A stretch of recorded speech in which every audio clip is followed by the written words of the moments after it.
시작부터 건강하게 한방 소아청소년과 아이누리 한의원 광주 신세계점입니다.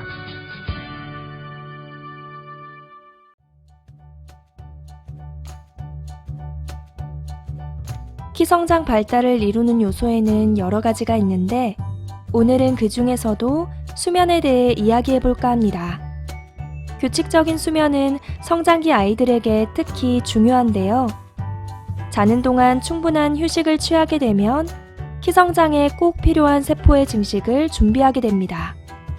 성장판은 하루 동안 중력에 의해 계속 압박을 받는데 이 압박은 밤에 풀리게 되고 압박이 풀린 성장판은 그 사이에 성장을 시작하게 됩니다. 따라서 성장판 자극에 있어서는 낮에 열심히 활동하여 자극을 주는 것도 중요하지만 밤에 충분한 수면을 취하여 압박을 풀어주는 것 또한 중요합니다. 작은 키로 고민하는 청소년들은 피곤한 몸으로 밤늦게까지 공부하는 것보다 일찍 자고 아침에 일찍 일어나 공부를 하는 것이 키 성장을 높이기 위한 효과적인 방법이 되겠습니다. 늦어도 밤 10시 전에 잠자리에 들고 아침에는 일찍 일어나는 생활을 하여 깊은 수면과 함께 자신의 생체 리듬을 지키는 생활을 해야 합니다. 생체 리듬이 깨지면 같은 시간에 수면을 취해도 두뇌가 피로를 회복하는 정도에서는 많은 차이를 나타내며 성장 호르몬의 분비 기회도 적어져 전체적인 성장에 방해가 되기 때문입니다.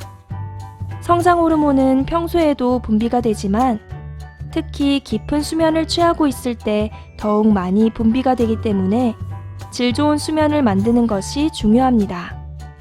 밤 10시에서 새벽 2시 사이의 성장 호르몬은 깊은 수면, 즉 렘 수면 상태에서 효과적으로 분비가 일어나게 되는데요. 이 골든타임을 놓치지 않기 위해선 30분 더 일찍 잠자리에 들고 8시간에서 9시간 정도 숙면을 취해주는 것이 성장과 피로회복에 도움이 됩니다. 그렇기 때문에 숙면에 방해되는 생활 습관들은 꼭 주의해야 합니다. 잠들기 전 스마트폰 사용과 TV 시청이 수면에 가장 많은 영향을 미친다고 할 수 있는데요.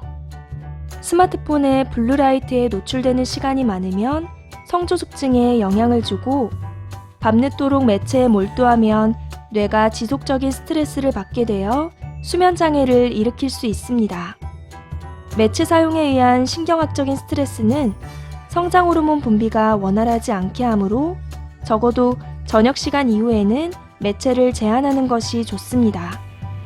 수면의 시간만큼이나 잠을 잘 때의 자세도 중요한데요. 베개의 높이가 너무 높거나 낮지 않은 것으로 선택하고 몸은 똑바로 누워서 자는 것이 좋습니다. 엎드린 자세에서는 몸무게가 가슴을 압박하기 때문에 엎드려 자는 것은 가장 좋지 않은 자세입니다. 왼쪽으로 누울 경우 치우쳐 있는 심장이 몸무게의 압박을 받을 수 있기 때문에 왼쪽보다는 오른쪽으로 눕는 것이 좋지만 되도록이면 바로 눕는 자세가 성장에 가장 도움이 됩니다. 단 일자허리라면 얇은 베개를 허리에 받치고 자는 것이 좋고 척추 측만증이나 평소 요통이 있는 경우 주로 새우잠을 취하는 경우에는 무릎 사이에 베개나 쿠션을 끼고 자는 것이 좋습니다. 무릎 아래 쿠션을 받치고 자면 허리에 실리는 부담이 줄어들 수 있어 도움이 됩니다. 나쁜 수면 자세는 당연히 피하는 것이 좋겠죠?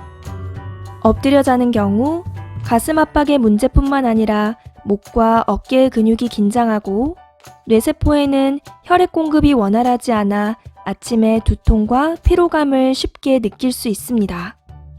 한쪽 다리를 접은 자세로 잠을 자는 경우 골반 틀어짐과 무릎에 무리를 줌으로써 성장판에 영향을 끼칠 수 있으며 다리를 세워 꼰 자세는 허벅지에 무리를 주면서 골반 틀어짐과 하체 부종의 원인이 되기도 합니다. 또한 심하게 웅크린 자세는 어깨와 목 근육이 경직되어 부담이 가고 통증이 생기는 원인이 될 수 있으니 피하는 것이 좋겠습니다.